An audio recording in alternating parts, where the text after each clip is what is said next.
We turn our attention now to developing news out of Northwest Roanoke.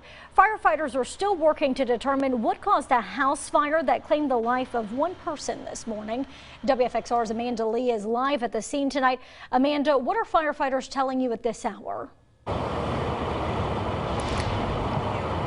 Good evening, Kathleen. You can see here behind me the significant damage done to the second floor of the house. That's where the battalion chief says they recovered the victim, but he also tells me that there was no indication of a smoke alarm in the residence, and having one could have saved a life.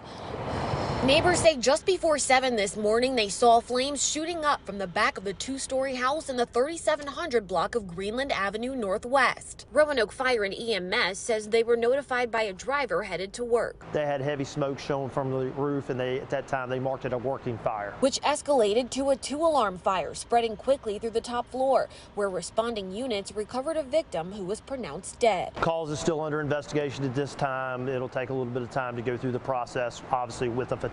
Battalion Chief Chad Riddleberger says in this situation, a fatality could have been avoided. One of the main things that stuck out to us with this fire, we never heard any type of audible smoke alarms or anything that give us any indication that there was an alert that there was a fire in the house for the individual. The victim's body was taken to the medical examiner's office to determine the exact cause of death. For all those who were watching the case unfold, Chief Riddleberger advises making sure you have a working smoke detector. We always want to make sure we do have working smoke detectors in all residence and commercial buildings.